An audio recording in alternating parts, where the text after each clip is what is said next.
Yo, Pops Van Zant here. The Madness Comic Network is evolving into the Madness Roku Network. We're taking our stuff to Roku.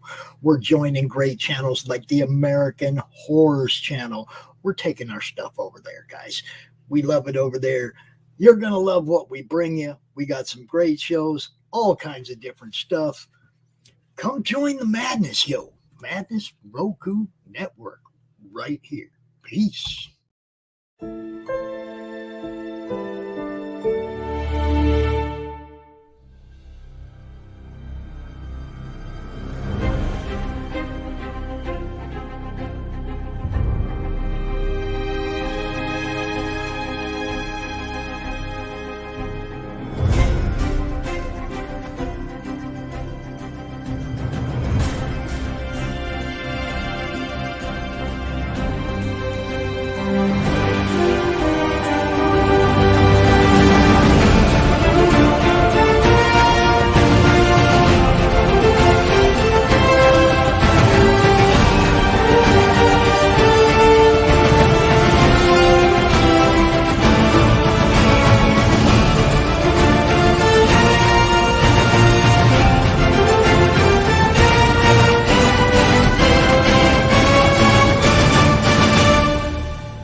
Fairview's coffee has mysteriously gone missing.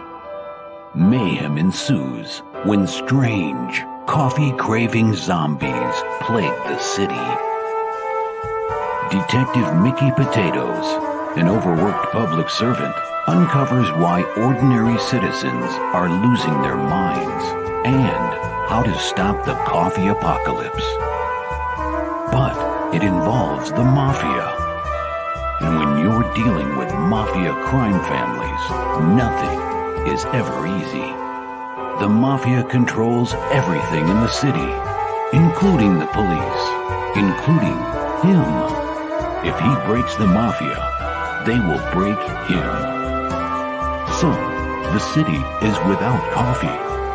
The city is burning before his very eyes, but he's powerless. Detective Potatoes has the power to stop the coffee apocalypse, but if he does, he could lose everything.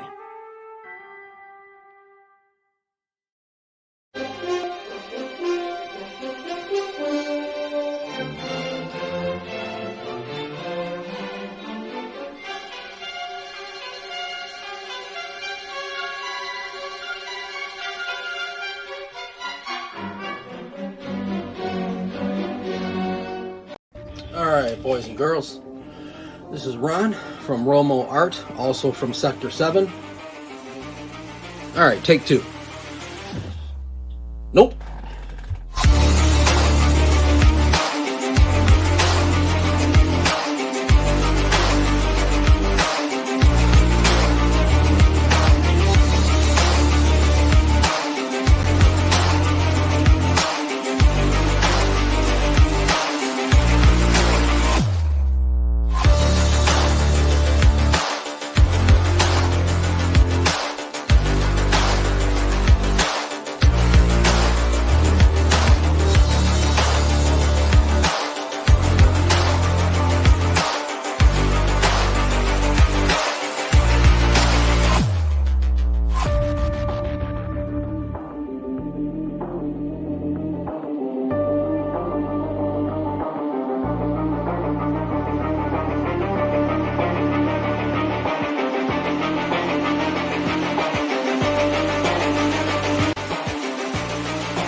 All right. Hey, buddy. All right. So, background. What's that? Your new and improved background. I love it. Dude, Brittany did this like the whole afternoon. She was up here doing this. I was drawing that cover for Paul at Age Comics, and yeah, and she freaking killed it. Like there's more. It goes down a little bit further. You can't really see it like above. There it is. Like above here, I have the Bruce Timm pictures of like the females, Catwoman and Poison Ivy and stuff. But yeah, it looks fucking beautiful. Better than a purple sheet. Much better than a purple sheet.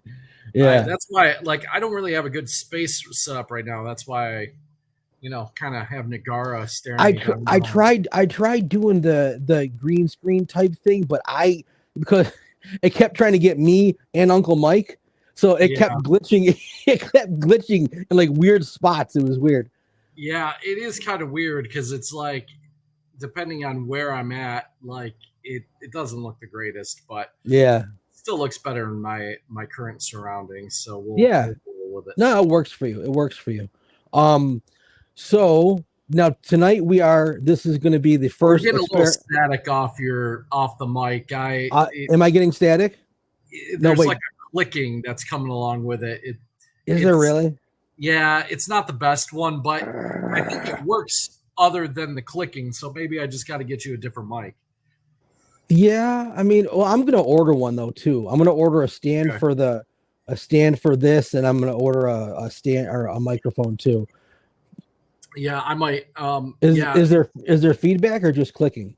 It's just like this clicking. It sounds like I don't know. It's hard to describe. I'm not gonna have that. Give me 1 second. I'm just gonna unplug. Yeah, take your time.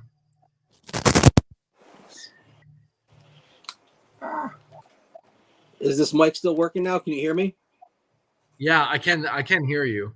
You can hear me okay? All right. Yeah, it definitely sounds further away, but it's without the clicking. Me. It's all good. My fault. It's not the greatest mic, but it's not your fault. Yeah, we tried. There goes the great experiment. I think that's what they call America, wasn't it? Well, at least it's a proof. That's what we call a proof of concept. Hi, Jaden. 0428 says hello, Jaden. Everyone. How's it going? Hey, buddy. So, let's see.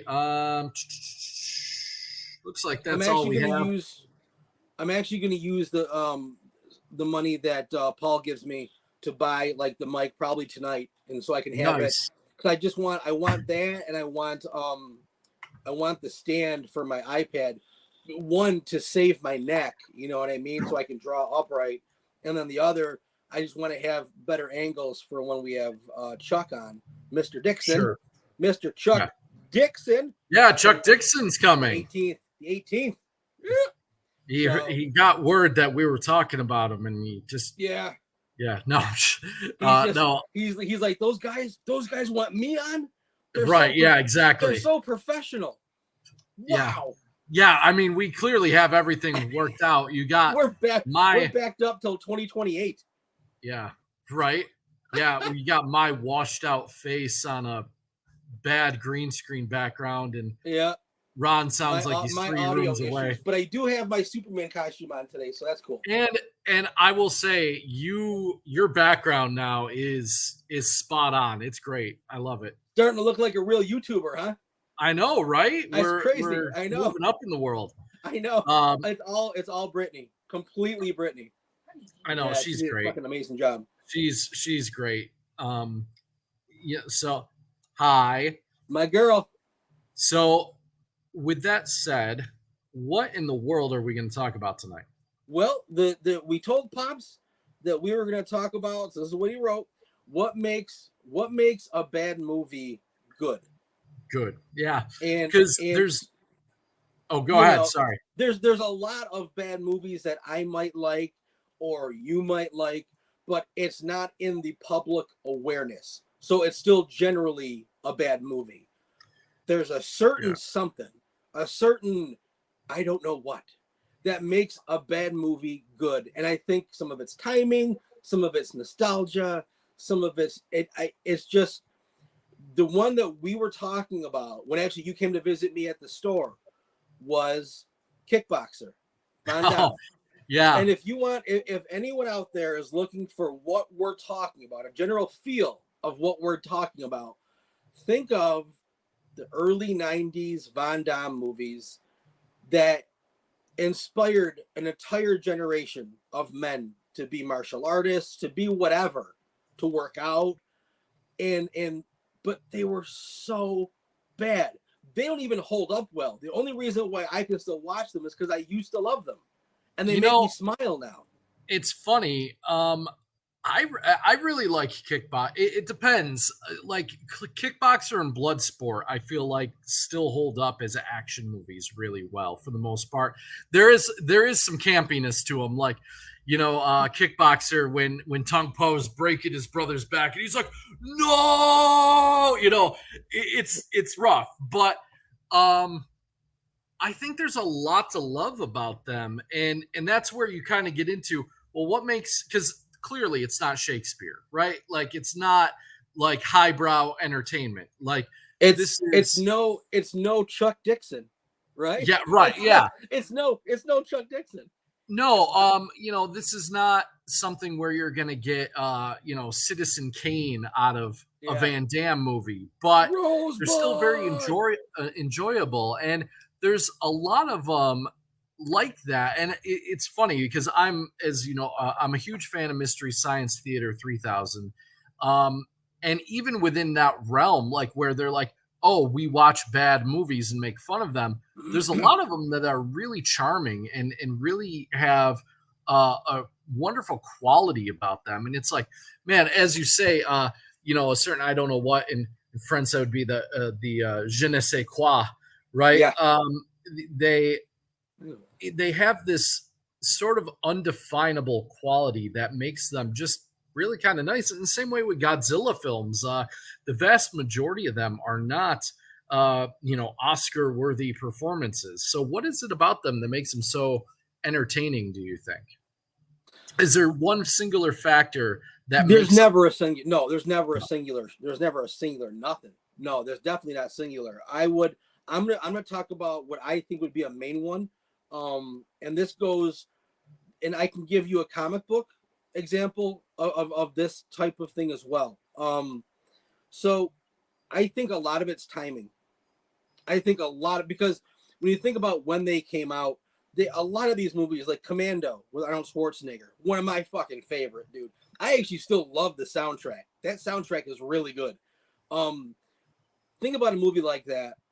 And there are so many movies like Mannequin. There's so many movies. The 80s, the entire decade is full of movies that in any other decade, hey James, what's up, buddy? Hey, in any other decade would never have been greenlit ever. But the 80s is they're just snorting coke. They're like, fuck it, let's do it. And it worked. It worked because it was the 80s. And especially since, let's say Van Damme in those movies. Okay, obviously Van Damme had that X factor. We know that, right? He just did. But it's the fact that, yes, there are martial arts movies made. He did things a little differently. His style of fighting was a little different. And it was something that we just hadn't seen, just like Seagal. Seagal, his Aikido on film, no one saw before. No one. And it looked really good on film. So I think a lot of it's timing. Plus, he eliminated crime as well now. Like, as a police officer, just totally eliminated crime. Just working the streets, doing his thing. Yeah, exactly. Chicago's totally crime-free now. They call me Steven Saboom Boom. I love that. So I do think a lot of it is timing. There are things that you could do back then you couldn't do now, because I've read in a lot of like articles talking about why this didn't work with movies, or this didn't work, or that didn't work. They talk about the maturity of the audience. Like there's things that you can't redo because people 20 years later, Lawman, yeah, exactly. People 20 years later have seen more movies, right? So they have way more information, honestly, subconsciously, to compare it to, and things don't look right now. And so I think a lot of it's timing. If it's the first time you see something and they are really trying, and you happen to like the main character, the story is basic and it hits all the marks for a hero's journey, which is basically every single fucking martial arts movie is a hero's journey. That's like subconscious in us. Like we almost can't not like it. That's our story, you know? So if you just stick to that, it works, and it did work. And you can't, and the funny thing is, like, you could never do it again.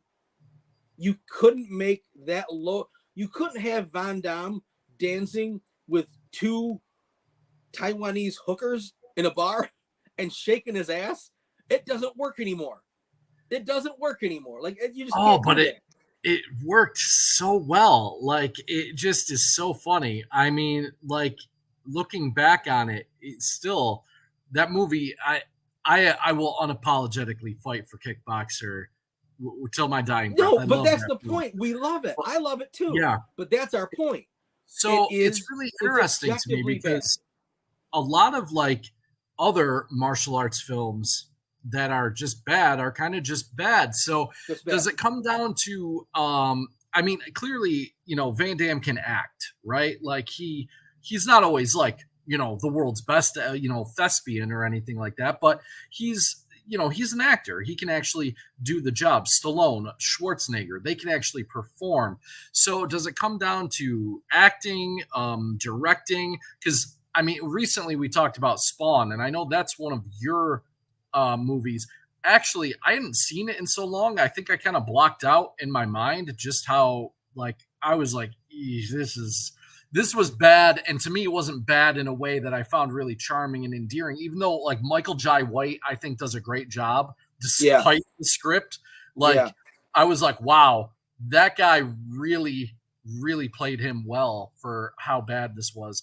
But like, I'm watching it, and like, I wanted to love it, but I just couldn't really get into it. So what we kind of hang on. There was Martin Sheen was in it, and it was awful. Like, I was just like, this guy's not a bad actor. So like, what is happening here? The director Ginge asks, says, I don't really like modern martial arts films, but the old stuff seems to be less cheesy somehow. Because we were young. I'm telling you, it's a lot of it's timing. We were young, and you couldn't do it now. You just couldn't do it now. And here's the thing. You're talking about acting.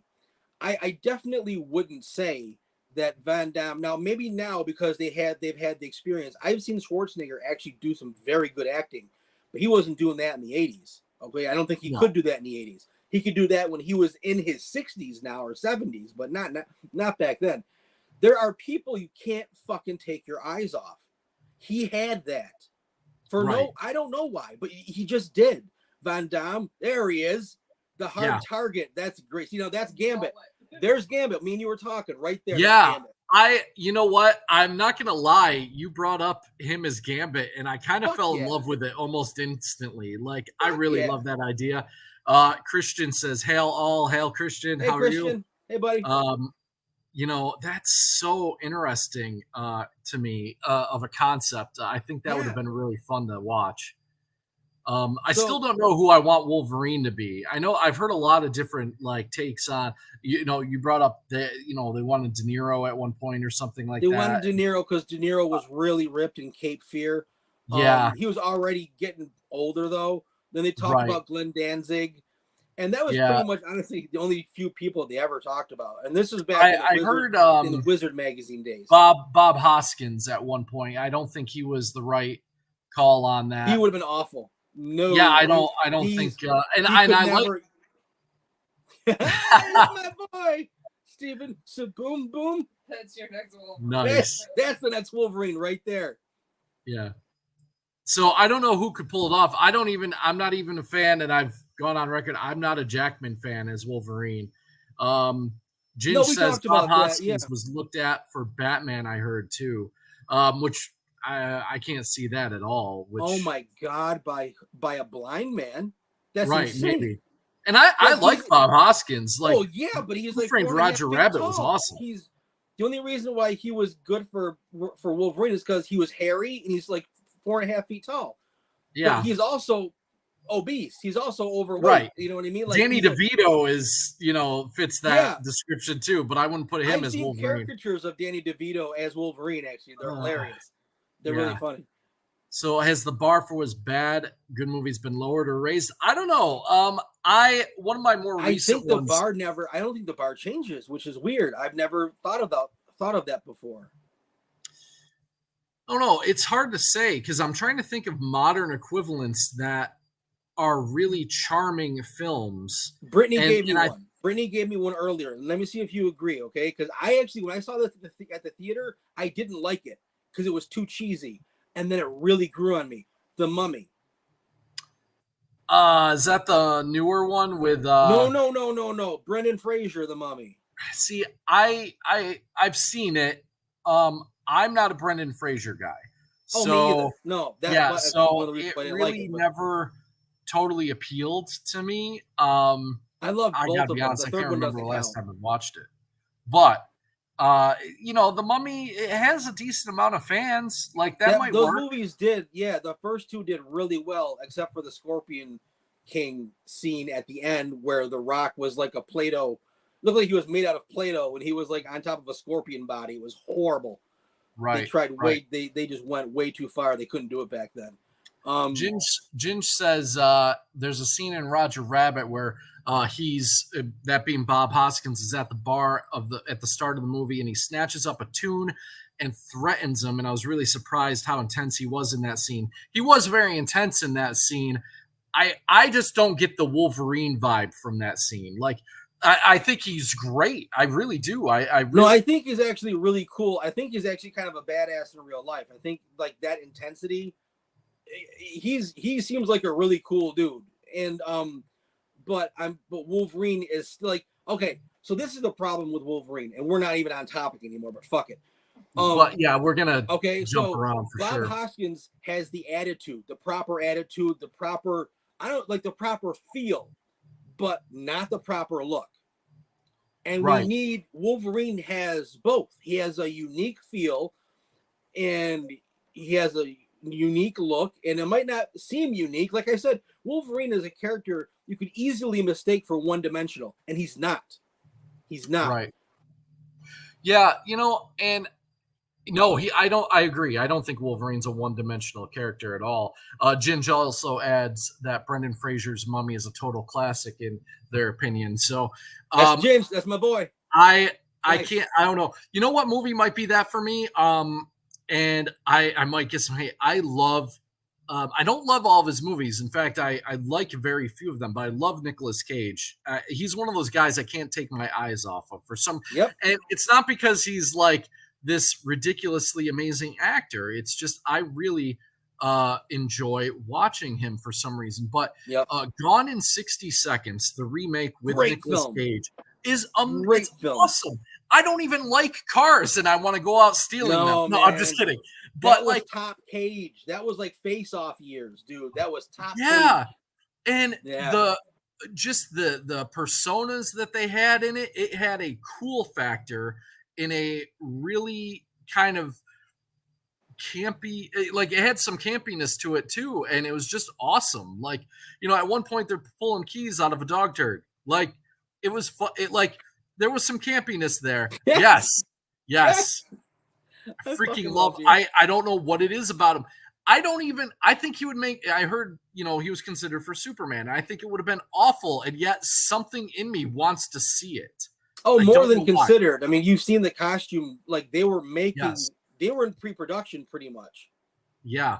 I have no idea why, but I love watching Nicolas Cage and kind of bringing us back to the point of good, bad movies. I've seen so many of these in Mystery Science Theater 3000. It's been on for 13 seasons. They've watched at this point, 200 plus quote unquote bad films.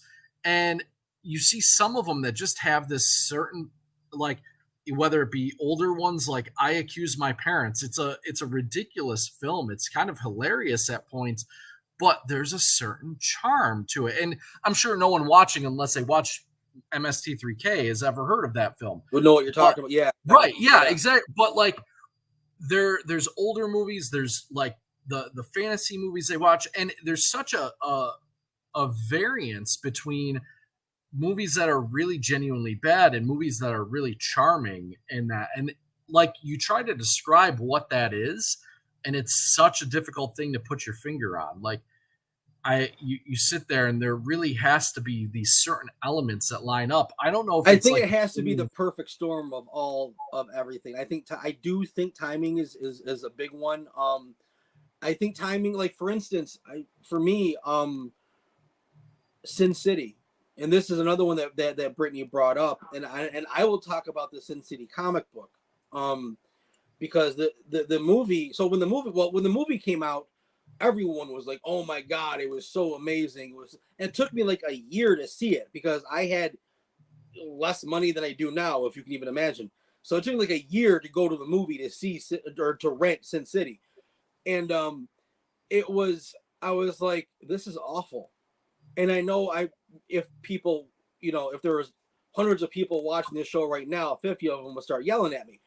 It's not, I didn't like it. I understand that the filming was unique. I get it. It was filmed it was really cool looking, but the acting was fucking atrocious. And I know what they were going for. It was just like The Sopranos with the Italian accent. They way overshot, in my opinion. Way overshot. And everyone in there was a good actor. Everyone, top-notch actor, didn't fucking like it. I thought it was horrible. And the comic book, when I got Sin City, and I think it was perfectly timed. I was like 20 years old. I was in college. I had only read superhero comic books. And then I go to the comic book shop, and there is a book, Sin City, and I'd already gotten The Dark Knight. I'm like, oh, it's fucking Frank Miller. I'm looking at it. I'm a black and white artist. The artwork was phenomenal. I get it. And if you've only read superhero comic books, and now you're in your very late teens or early 20s, Sin City is for you. It's a totally different world. You didn't think that comic books could be that, right? And so I bought all of them. And I've probably reread all of them 5 times over.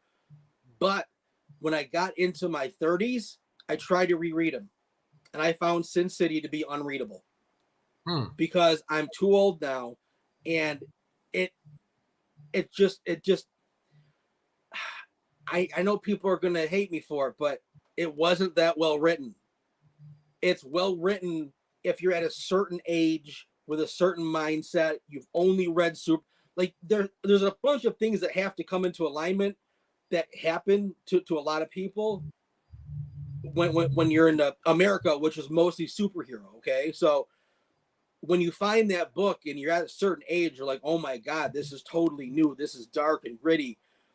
And then when you're older, you go back, you're like, oh, I get it, I get it, but I can't read it anymore. I think it was for me, it was completely the timing for Sin City.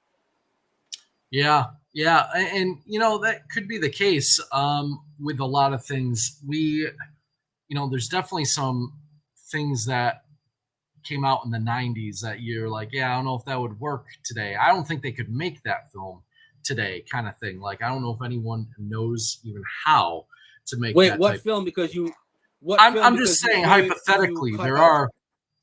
I didn't name a specific one. I'm saying, like, okay, because hypothetically, there are things that they did in the 90s where I'm not even sure they would know how to make those types of films again. Like, inevitably, I think I've heard whispers of The Crow getting a new film, a remake, reboot, whatever. I don't think it's going They're to. Just gonna, yeah, they're just gonna ruin it. You know what they're gonna do to that. They're gonna do it, and they're gonna go all the way because everyone loves that movie, and they're gonna fucking trash it on purpose. Yeah, and it's funny because out with his bird. Yeah, and actually going with The Crow, like, I think the sequel is a good bad film. It wasn't awful. but it definitely wasn't on par with the first. And I think it was a good movie for what it was. And then you get to like part 3, and it's just like, oh no, this is bad. No. And it's all essentially the same story. It's like a college film. It was horrible. It really was. Like I didn't even realize like 3 came out until like a decade later. I'm like, oh, there's a third one? That's fucking, you know what I mean? No clue. Yeah, that one was really bad. And then there was a 4th one with Edward, not Norton, Edward Furlong. Is that his name? From Terminator 2. Oh, Edward. Was that him? Yeah, the 4th one's called The Crow Wicked Prayer, and it's got the kid from Terminator 2 in it, and who played John Connor. I think it's Edward Furlong. I might be messing up his name.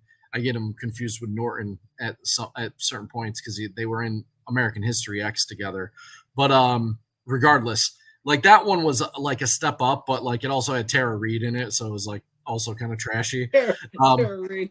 Yeah, Tara Reid just slums up anything she's in. It's great. But yeah, it's funny. I haven't thought of Tara Reid in like at least a decade until that movie popped up in my head. So it's interesting that you brought up The Crow 2, because as we were trying to think of movies, it really wasn't the point of the video to think of as many movies as we could, but to actually try to figure out why it is. Like, what are these perfect things that come together to make a bad movie good? But Brittany was naming off a bunch, and I'm like, no, because they're just bad movies. Or maybe, like I said, it's a bad movie that I happen to like, but doesn't have a following. There is a specific feeling that you'll have inside. RoboCop was the shit, and it stays to this day. That's a good movie. That's not a bad. That's a good movie. It fits your description. So, it can be nostalgia. I think a lot of it has to do with nostalgia. Could. There are some that like you just appreciate for what they are. We recently watched one that we kind of felt that way about. It was a more modern movie. It wasn't a good movie, but it had a certain like charm. It was called Monster Trucks, actually, and it's not a great film. Like, you're not going to watch this and go, "Oh, this is the best thing ever." But the kids and I really enjoyed it. It was a solid film, and it had a decent amount of charm to it, like just enough to where I'd probably watch it again. Got total garbage ratings and stuff like that, but I'm like, this is kind of a fun concept, and I liked it. Like, it was a decent film. They made tons of mistakes with it, but I think they did just enough. So kind of bringing us back to that point of what makes a bad movie good is I think you've got to have some interesting characters. Okay. They don't have to be incredibly well written, but they have to be interesting. And I think that's one of the ingredients. And one thing that was, for me, terribly lacking from Suicide Squad was, in most cases, you did have Margot Robbie's Harley Quinn, which was, terribly directed, but she was at least interesting. But for the most part, most of the characters in that movie were not interesting to me. Like, there was nothing that they were putting off that I'm like, oh, I want to see more of that person. Like, it was just, that movie was just bad to me. Like, I can't stand that film. It's weird. It's weird because, okay, look at it through these eyes, because there is something missing. But was it the characters or was it the actors? So let me throw this at you. Every character on the Suicide Squad are characters that are unique. They are unique, okay? Right. But when you put certain actors in there, which are kind of, yes, they're in movies, like the guy that played Boomerang. He was in Terminator Genesis. He's been in a ton of movies. I don't particularly enjoy his face. And I don't find him to be like, I can't keep my eyes off him. He's serviceable, but that's not enough. Yeah, he's not magnetic. Yeah, in any way. Even the guy who plays the military guy that falls in love with the witch, I forget what his character is. Oh, yeah, I know who you're talking about. It's not Colonel Flag, is Flag. Is that it's Flag, yeah. Flag? Okay, so I'm pretty sure. He was in RoboCop. Okay, he played the new RoboCop. Here's the thing. I actually do like him, but his character was very boring. Actually, he was probably the most. But Colonel Flag, in my opinion, don't spam me with hate mail or whatever. But in my opinion, Flag's not the most amazing character in comics either. So right, what can Christian you do? Says hey, the Christian. Prophecy movies were pretty bad, but I kept watching for Christopher Walken. Oh. Christopher Walken is magnetic. You want to see him for some. He has that certain it factor where you just want to watch him. He's fascinating to watch. I got to ask Christian something. I got to ask because I don't think they're bad. I don't think they're bad, good movies. I think they're good. But I can make a case for a few of them. The first one, the very first one, they actually came out in the theaters. Christian, do you think the first one is a good movie? And then the rest that followed, you just automatically liked because of Walken and stuff. Because I would definitely, what's his face who played in Lord of the Rings? He played the devil in the first one. What the fuck is Viggo Mortensen? Or? Yes, he played the devil in the first one. Really creepy. And that I would make a case that first movie was a good movie, but I loved everything afterwards too, and I could definitely see your point on the rest of them. Yeah, just to catch us up with the chat. Exactly. Good. Brittany also says that movie had flat characters and Killer Croc was so disappoint. I think she meant to type, but it looks like disappointing, which is also awesome. I love that typo. And then Ginge says that they love Nicolas Cage and is fans of Nickelback and Creed. It's funny. I think most people hate Nickelback because the internet told them to. I genuinely think that's just like one person's like, oh, Nickelback sucks. And like everyone else just was like, oh yeah, they totally suck. I've totally never listened to them.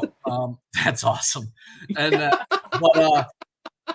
but yeah, Creed, I think is a little cringier than Nickelback's got some cringy songs, but for the most part, they also have some really, really good songs. Same thing with Creed, but I think Scott Stapp is a little bit more cringe than anyone. I think the main singer of Creed is the cringiest part, which pretty much it's like Limp Bizkit, like Fred Durst.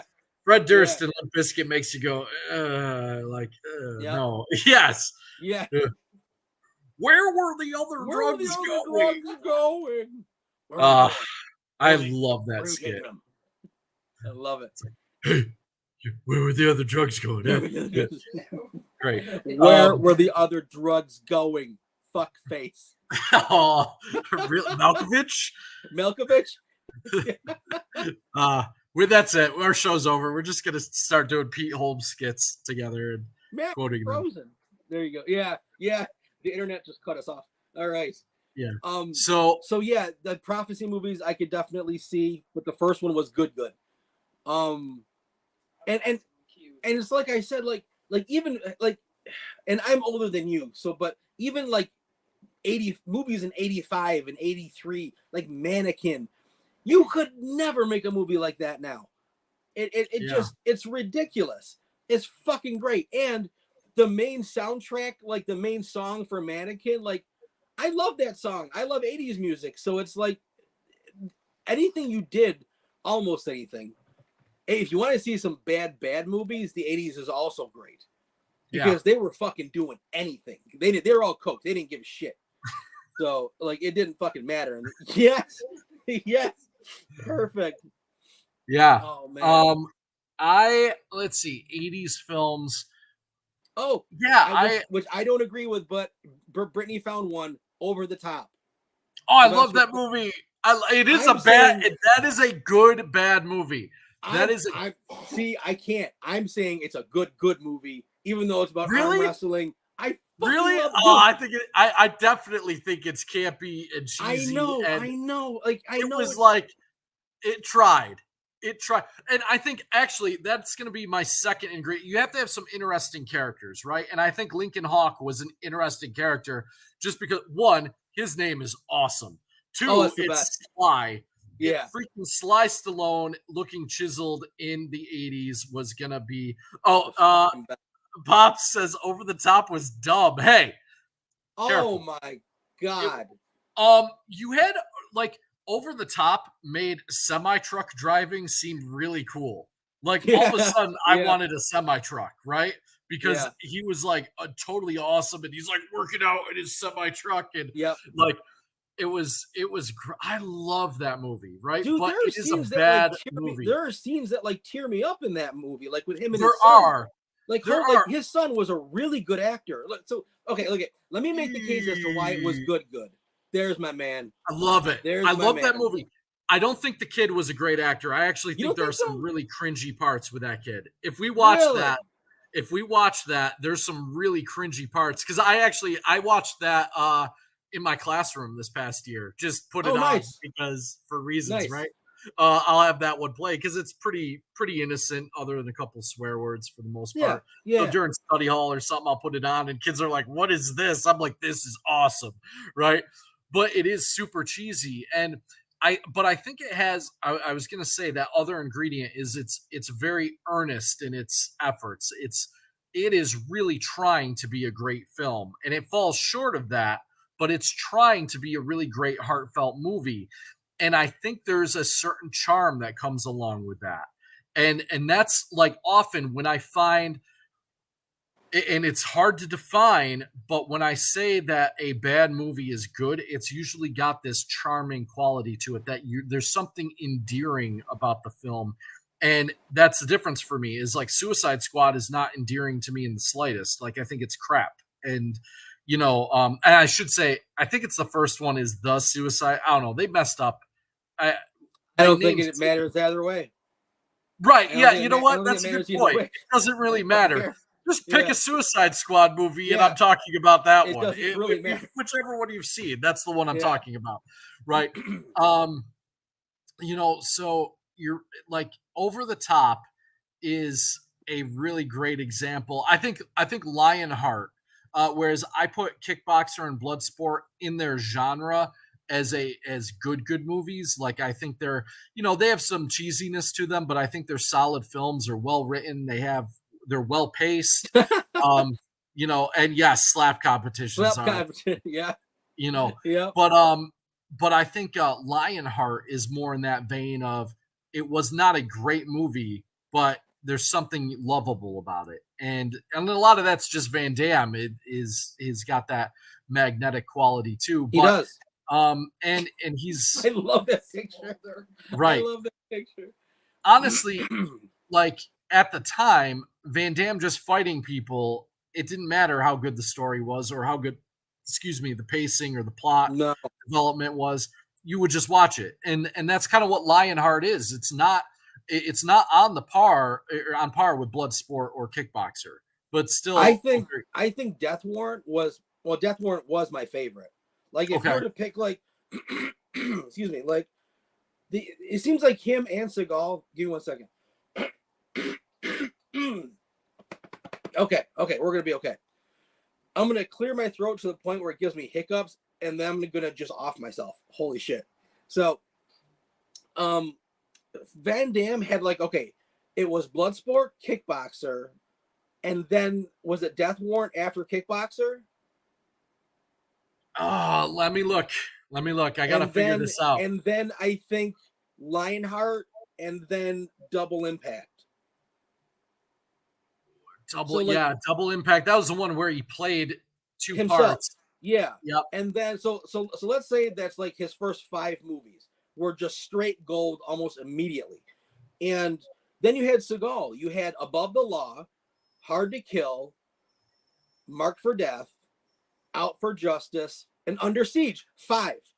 So you had both of the guys that were right underneath Schwarzenegger and Stallone, each having their first 5 movies off the charts amazing, and then a steep decline, a really quick decline. That's really interesting. Interesting. Van Damme's career, actually, he had some earlier roles. What's hilarious is actually Mystery Science Theater 3000 did a live road show, and they watched No Retreat, No Surrender, which has a pre-Bloodsport. What's that? I love that movie. You do? Dude, I'm sorry. It's so bad. It's so bad. It's got that. it's got that charm to it. Like he the gets dude trained by literally the talks ghost to of Bruce Lee's Lee. ghost. He gets trained by the ghost of Bruce Lee. That's every Right. martial artist's dream when they're 10. I was Right. 10. Like, it's amazing. It's hilariously bad. It's hilariously bad. Okay, But- wait. So this is interesting. Wait. So could this be a good bad movie, or is it? I agree. I I think it is so bad because that there's it still is people charming. that talk about it. Like if you watch some of the channels that I watch, like the 90s movies, martial arts, there's a lot of nostalgia. There's a few nostalgia channels out there. No Retreat, No Surrender comes up, and Van Damme's character comes up every time. Yeah. One, he's playing a Russian, which is hilarious. Street Fighter the movie, I think, was bad. I'm sorry. I think that was bad. Which one? Street Fighter the movie with Van Damme. Probably, yeah. Yeah. That's what Christian said. I don't know any of the. He was uncredited in Missing in Action, and he was, I guess, a spectator in Break-In, but really didn't have a meaningful role, I feel like, till No Retreat, No Surrender, unless he's in Monaco Forever. I've never seen that movie, but he's listed as gay karate man, which is interesting. I've seen a clip of that movie, and he was gay in that movie. Interesting. It was very weird to watch, and it was like it was a European movie. It was very strange. Bloodsport was in 88. No Retreat, No Surrender was in 85. So he didn't have right anything. Smack dab in the best decade ever. Yeah. And then after Bloodsport, 85, bam. After Bloodsport came Black Eagle, and I don't remember this film, and it's got a very low rating on IMDb. That's right. Because he had Black Eagle. I remember his face being on the cover, and it didn't do anything. Yeah. Yeah. Then Cyborg. Was Cyborg after Bloodsport? It was 2 years, or no, excuse me, a year after Bloodsport, actually. No shit. And it actually is released before Kickboxer. They've got Lionheart Kickboxer has a rating on here of a 6.4. Lionheart has 6.2, and I got to admit, I don't think it's that close. Like, I think Kickboxer is probably, for me, like at least 7.5. Like, there's two movies I forgot, so it's not 5 and 5. There's two movies I forgot of Van Damme's: Cyborg and Universal Soldier. Yeah. Universal Soldier is fucking good. Yeah, Death Warrant, Double Impact, Universal Soldier. Van Damme was in Friends as well. Christian's right. Christian knows his shit. Yeah. Nowhere to Run. I know. Oh, Nowhere to Run. I think no. Okay, Nowhere to Run was one of his flops. That was a movie that he did no martial arts in. It was more of a romance movie. Yeah, that it definitely did not seem to do very well. No. It looks like he does appear in like Last Action Hero, but I think that's just a cameo. I don't remember, to be honest, but Hard Target, Time Cop, and then after that was like Time Cop was so good. Time Cop was probably his best overall production, everything, his best movie. Yeah, Sudden Death was after Street Fighter. And then you get into The Quest, Maximum Risk. Yeah, see, after Sudden Death, it tanked. Sudden Death would tank. Double Everything Team, he did after that was done. Yep. Legionnaire. And then, it just keeps going down from there for a long time, actually. We got 10 minutes left. I have a little surprise for you, okay? We have 10 minutes left, and Brittany's going to flash up one that did you think of it or did I think of it, hon? I think you did. Okay, I thought of it. She's going to flash up a picture, and I want to see what you think. All right, go ahead, babe. Oh! So the OG series? I mean all of it. I don't care what. Besides the new movie, besides the new one, okay? I mean all of it. Okay, so Power Rangers, if you're talking about the series overall, like all 30 years, it definitely ranges from good bad to bad. Like there is stuff that's complete crap when it comes to the series. I think the first several seasons with the majority of the original cast was all good bad. It was cheesy, of course. Christian, yes, Van Damme was in the Expendables. The second one. When I watch the initial episodes of Power Rangers, they were really great because it kind of felt almost like they had shades of like sitcom, right? Especially the first season, you had a lot of comedy with Bulk and Skull that was very corny, very 90s, a lot of fat jokes on Bulk and things like that, which, I'm still okay with. Like, I'm a fat guy. I don't mind fat jokes. It's like saying I have brown hair. Who gives a shit? Right, exactly. It's whatever. And I think it was done with a lot of it is very cheesy, but it's very you have characters that were interesting, especially at 8, 9, 10 years old. Like that was like about you combine the awesomeness of like, your Japanese tokusatsu and Voltron type stuff, robots that combine and are modeled after, not all of them dinosaurs, but you get the idea. That's what they said in the show anyway. And you combine that concept with this sort of situational comedy and martial arts. Like it was like, right? It was like awesome. For me, dude. I can see it now. I'm not a Power Rangers fan. Again, I was going into college because that's how much older I am than you and Brittany. I was going into college. I missed it, but I will tell you, I know for a fucking fact, if I had been 10 years old, I would have bankrupted my parents because I would have had all that shit, dude. I mean, I would be obsessed with it for free. It's perfect. It's perfect. If you go back, seriously, it's not like I watch it now with my youngest. Like, it's awesome. Go watch it with Clark. I bet you anything he'll adore it. Like, and then tell me when you watch it from the beginning, and then wait till you get to the Green with Evil miniseries. I don't think I can. I think I can, dude. I think you can. I think you'd like it. I can't even actually watch like Godzilla movies that are made in Japan. Like, they're really, I love them, right? I love them, but they're still just background to me. I just can't. I always thought it was live action Voltron rip, and I'm a big Voltron fan. Yeah, Voltron was the shit. Honestly, like, and really, pretty much all that stuff kind of. I mean, Japan is always borrowing ideas. I think it all rips itself, doesn't it? Right? Yeah, like Ultraman has had 50 different copycats, and excuse me, some of you have Iron King, Red Baron probably counts. Like, and just on Zone Fighter off the top of my head, you have the Japanese Spider-Man, which was a ripoff of, basically, I don't know if it even. I'm trying to think when Voltron originally debuted off the top of my head. I'm having trouble with that, but neither here nor there. They're all kind of always copying each other. Gamera has been ridiculously successful, but he's a Godzilla knockoff. That's all he started out as was, let's do Godzilla, except he's a giant turtle. It's so weird that really hit. It's really weird that hit a giant turtle. It didn't hit with me, but it really it did hit. Again, I have watched the Netflix trailer, and I don't know how you feel about it because you're a purist and I know nothing about Gamera. It looks good to me.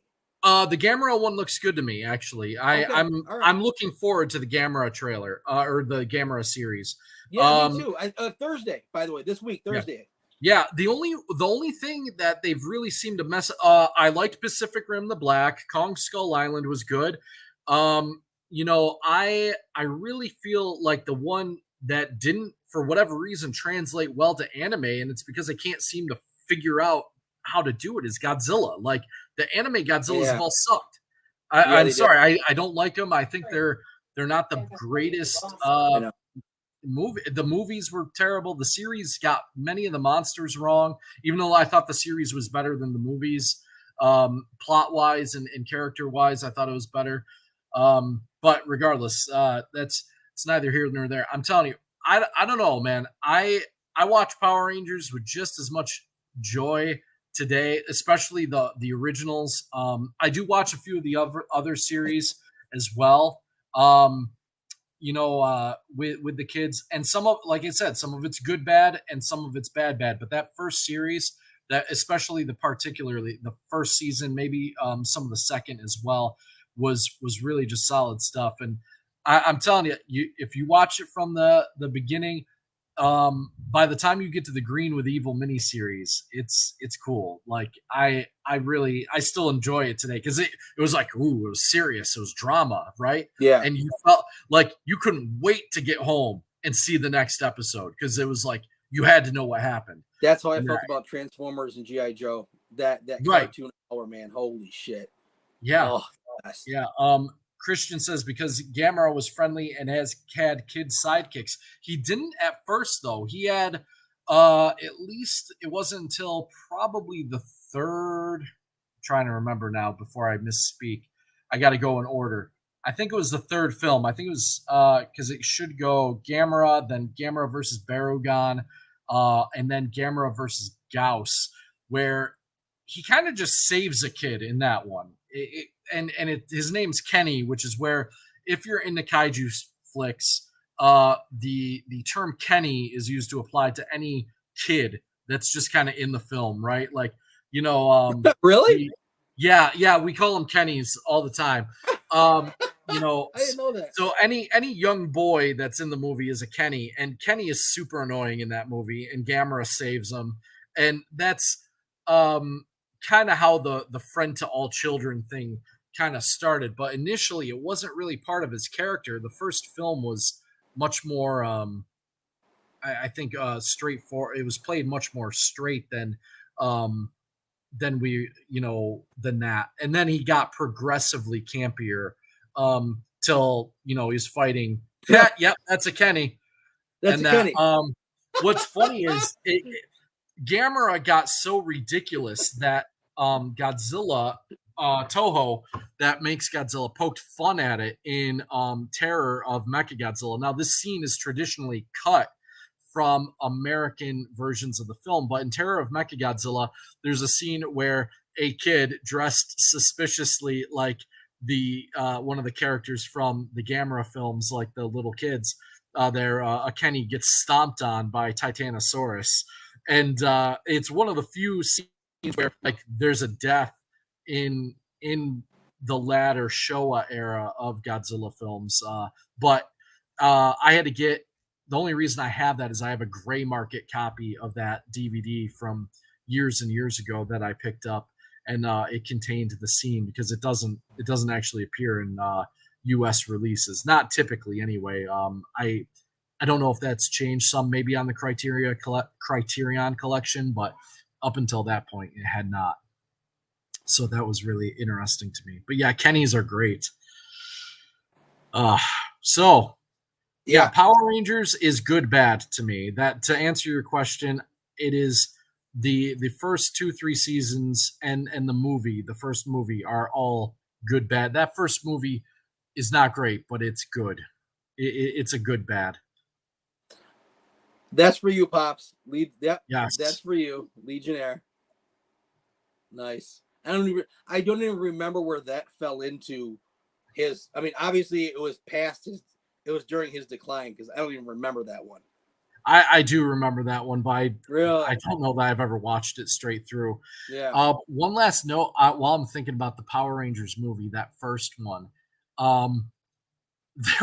There's a character in it who's not from the show, but I mean is about it. It just interesting to me because we didn't bat an eyelid back then, but like I don't think it would make it in a film nowadays. There's like this scantily clad female character who's, I mean, just wearing very, very little in the movie, and the character's name is Dulcia, and I just remember like kind of watching it with I think my parents were at the theater with me, and I was squirming a little bit because she's half naked, like almost naked. Like it's never a good time when there's sexual stuff. And you're and she's awful. Clearly, I don't even know who the actress was off the top of my head. I know there was like, she was a replacement actress. The original didn't get, but very, very, very attractive woman. And she's wearing next to another, and I'm just sitting there like with my parents, like, you know, it just felt uncomfortable when you're like 10 years old. It's horrible. I know. Right. It was really bizarre. But I went to see Double Impact in the theater with my mom and dad, and there's like a softcore porn scene in that one. Like, I mean, it's cut and it's like a few seconds here and a few seconds there, but it's nudity, full nudity, right. And like, holy shit. And that's how Same thing with so I will be that guy, and I will fully admit I saw Titanic I think like 2 or 3 times in theaters when it first arrived. I went with different friend groups and stuff like that, because everyone was going to see Titanic when it came out. And I'm not even gonna lie, I unapologetically like that movie. I don't care, Dude, I can turn in my man card. I liked it. I owned it. I owned the VHS double tape. I mean, I've got it on Blu-ray. Then a good movie it's a good movie. You got to have it. It's an amazing film. Pretty historically accurate too for a lot. I mean, there's some issues, but like they really took great care to make an accurate movie. James there Cameron. Are some, there's a couple of things that I caught because I was I do hear DiCaprio was on the original Titanic, so it is actually historically accurate. Interesting. Yes. And he was the king of the world, in fact. He was. Yes. But no, I remember he hands or Rose hands him a dime, and it's a Roosevelt dime, which didn't exist at the time. It would have been a Mercury dime. Like just little things that I picked up on. But for the most part, it was really well done. Anyway, we went like 3 times to see that movie, and my parents, of course, or other kids' parents were there, and it was just like the scene with Rose is just like as a kid was like,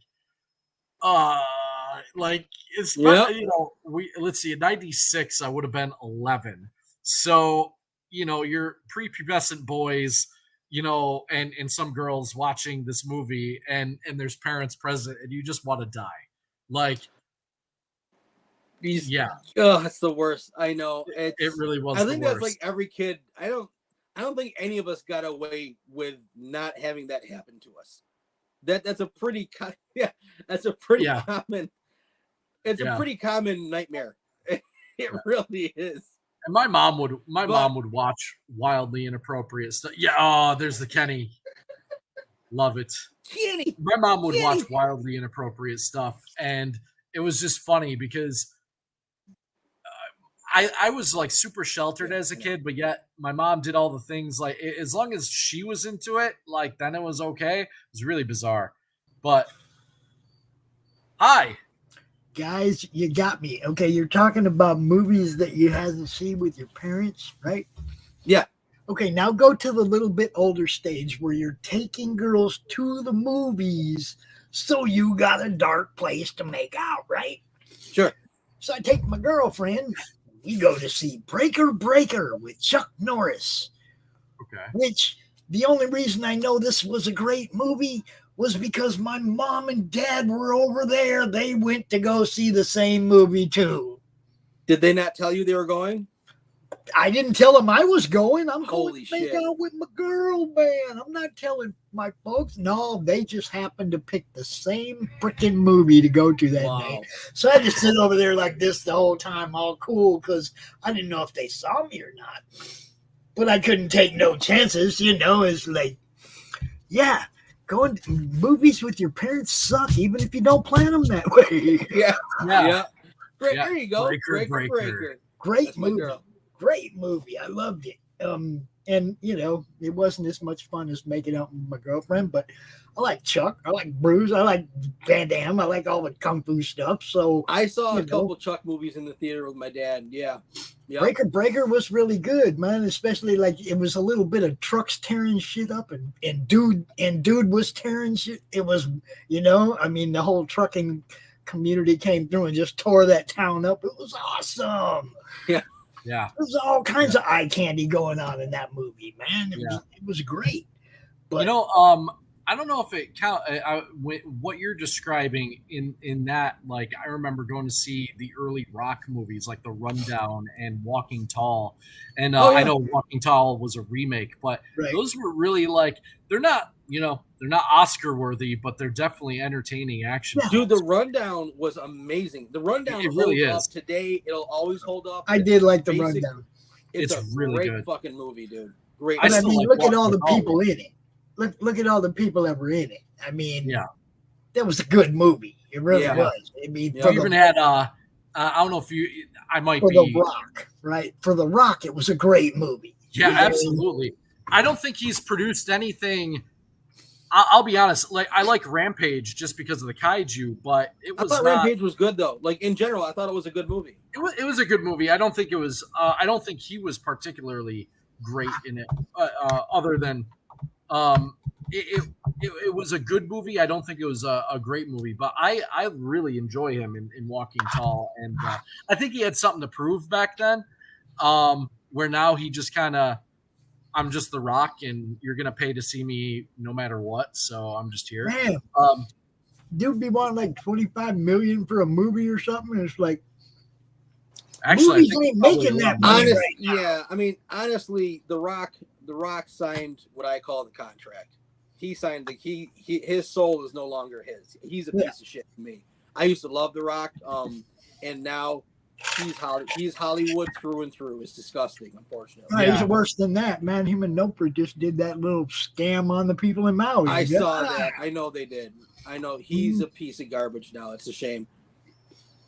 Yeah, I've lost respect for him as well over the years. Same thing with even Cena, who kind of came, never been as big as The Rock, of course, but in terms of Hollywood, but has kind of made a name for himself, being in some DC flicks and things like that. Now, Cena, even his respect. He made that castrated apology to China, like in Chinese. It was fucking disgusting. See, that's like, what I mean. That's what I'm talking about. Yeah. Oh no. Rock, all these guys that jumped ship from the WWE and ran to Hollywood, they didn't. Dude, come on. First off, they weren't actors. They played bit parts on a soap opera. Basically, that's what WWE was. Basically, wrestling. Okay. Yeah, they played bit parts on a soap opera. They weren't even the whole show, right? The Rock was pretty big.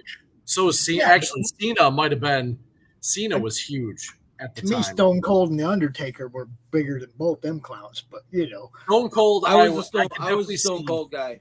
I think The Undertaker, in his old age, because he had done it so long, people just he was always popular, but I don't think he was ever as big of a draw as The Rock and Stone Cold or Cena in their prime, until later on when the streak became kind of larger than life, when he had the WrestleMania streak going on, and then people really realized, oh wait, this guy's been just putting on amazing performances for 30 years. The point I was going toward was had all the charisma, all the fan base, all the everything, and he kind of said no to Hollywood. I mean, I think they tried to get him to do a couple of movies at the same time they were going after Kane to do movies. Yeah, Kane did the movies. Dude didn't. He's like, nah, I'm good where I'm at. My legacy is this. Yes. No, you're absolutely right. Well, fun fact, he actually does appear in a movie, as you won't recognize him, but in Suburban Commando, starring Hulk Hogan. Yes, he is one of the bounty hunters looking for him or something like that. Now you guys were talking about The Undertaker, right? Yeah. Yes, Mark Calloway. So The Undertaker, from what I can tell from any interview of other wrestlers, himself and people, apparently he's a nice, respectful, upstanding, normal dude. He took control of the locker room. He kept everything going. Just an awesome, solid fucking dude. It doesn't surprise me that he said no to Hollywood. Hey, he's in charge of the grocery store in Goodyear too. Okay, we was out at PIR for the races at Phoenix International Raceway. It was out on the west side of the valley in Goodyear, Arizona, right? Buckeye, Goodyear area. There ain't no stores out there. It's just desert and a racetrack. So you stop at a grocery store or something on your way out there to hang out for the weekend. You got to fill your coolers, all that. We go into a grocery store in Goodyear, and Michelle McCool and Mark Calloway are just pushing the cart along, doing their shopping, dude. And it's like, oh, wow, what's up, man? You know, I mean, I don't go up to people and like autograph them. Yeah. You know, now some people offer. Like about the 5th time I seen Alice Cooper, I was at a damn hockey game, Coyotes game in Phoenix. And he's got a pen in his hand, right? And he's like, don't you got nothing for me to sign? I'm like, I didn't come here to get your autograph, dude. I came to watch a hockey game, right? You know, but I give him my ticket stub. So I got Alice Cooper's autograph on a Coyotes ticket stub. That's cool. That's cool. What, you know, That's what are you going to do? You know? Yeah. We're in Sabres country here, but, you know, we'll forgive you for that. I also got to sit across the aisle from Dave Mustaine a couple times. Oh, so Dave is my guitar hero. Yeah. Yeah, he's amazing. You didn't know much about hockey. Yeah. He's asking me, why'd they stop it? Oh, that's icing. What's that mean? It's like, and I had a sign that said anybody but the Red Wings because I can't stand the Red Wings, right? And now I live in Michigan. How ironic is that? But I had this sign. I used to have a trademark to the phrase anybody but. You got the good one. And I would sell T-shirts, anybody but Tiger Woods, anybody but Jeff Gordon, whoever won too much, right? I'm tired of him. Anybody win but him, right? Well, the Red Wings were on that streak of just always going to the cup or winning the cup, right? It was the Iserman days. They were winning everything, okay? I got sick of them. They'd come to town. They'd smoke the Yokes every time they came to town. And so I'm holding up this sign, and Dave's like, I don't get it. I'm like, it's pretty simple. It says anybody but the Red Wings, okay? It's like, I don't care. Any team win. I don't care. It's like the lowest team in the league win. Anybody but the Red Wings. I had to explain everything about to him. He's a nice guy, but you could tell he was taking his kid to a hockey game and he didn't have any idea what was going on. You know. Interesting. I don't know. Dave is one of those people. Alice Cooper as well. Actually, I would love to actually be able to have a conversation with. I think it'd be fascinating. That's cool. That's the cool thing about living in Phoenix. Alice has a huge club, Alice Cooperstown, right down there by Diamondback Stadium. So you go to a ball game, you go to a club. He's there all the time. His friends are there all the time. You run into different rockers there. You know. Interesting. It sounds like Alice Cooperstown, man. The closest thing we have to that is here in Batavia. There's a horse racing track. And it's called Batavia Downs. And in there is a little bar and restaurant called 34 Rush. And I don't know if you're familiar with football at all, but Thurman Thomas of the Buffalo Bills in the 90s, Hall of Fame running back, he, you know, that's what the 34 is for. It's Thurman Thomas's, you know, bar and restaurant inside this casino and racetrack. And that, so if you go to any of the concerts and events there's a good chance you'll run into Thurman Thomas. And actually, we met him this past summer briefly. My kids, I didn't ask for an autograph or anything, but I asked if he would be willing to take a picture with my 2 kids that were there with me that night. And he was very gracious and did. And that was super cool experience. So that's about the closest thing I can think of, probably something similar to that with Alice and them. Well, I worked at Z-Rock when I was in my 20s. So seeing a rock and roll dude was everyday thing. It didn't faze me. I was always interviewed the guys from Foghat live on the air. You know, I was always talking to somebody in rock and roll. So that didn't. But just a couple weeks ago, Jeff Young was in our chat from Metallica or from Megadeth, right? Jeff Young from Megadeth was in our chat. And I was over here fanboying out because one thing is somebody I never met.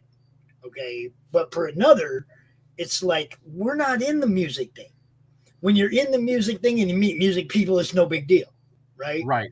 But when you're not doing the music thing and you run into people like that, it's like, wow, how do you end up over here looking at us? You know, it's like, so it was definitely a fanboy moment. As a teenager and in my early 20s, I was about at every show you could imagine. I got backstage a lot of them. I worked with FYE for a number of years as a manager. So a lot of times bands all did signings sponsored through FYE.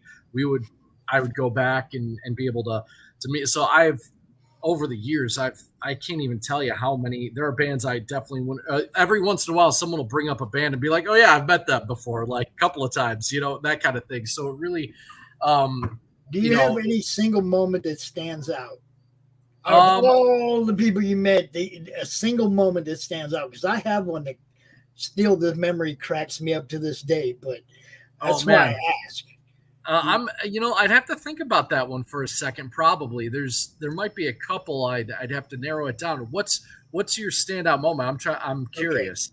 Okay. 1988, September 2nd, on my birthday, my friends got me backstage to Aerosmith and the Scorpions. Okay, so Aerosmith was on stage, and the Scorpions were on stage. Aerosmith's getting ready to come on. So we're standing off the wing of the stage, and the Scorpions are done, and here they come, and high five, high five, high five. Oh, here comes Klumps. I actually lowered my hand so dude could high five me, man. That's funny. It was the most, dude. He was laughing. I was laughing because the other guys came first, and so high five, high five, high five. Oh, here comes the little guy. It's funny. Lacey Sturm of Flyleaf fame. She's now a solo artist. She had a similar thing. She was so short.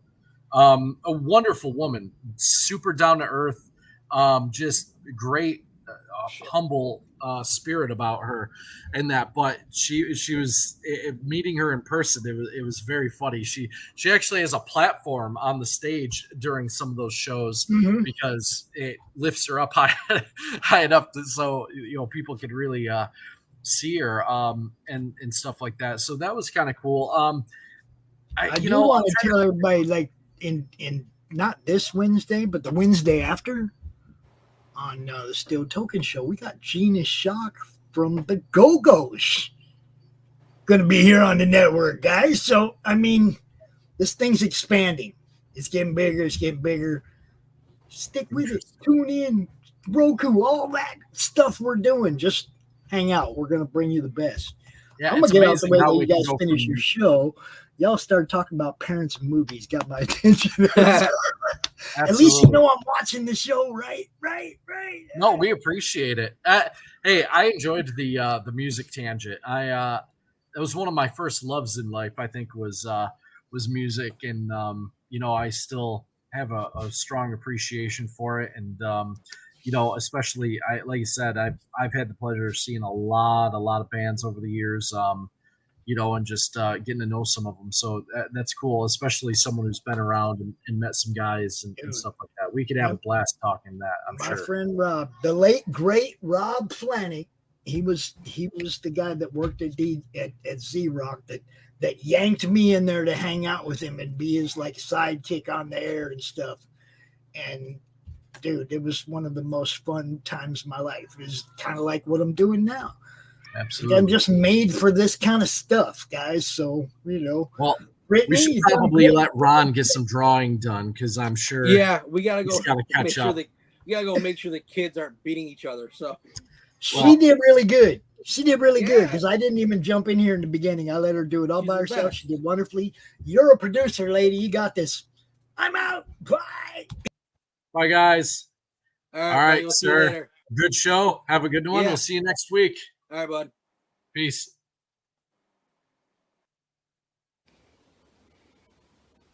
Hey, yo, it's me, Pops Van Marmalade, and you're watching the Comics-Related Madness Network. Uh-huh. So come get some. CromCon.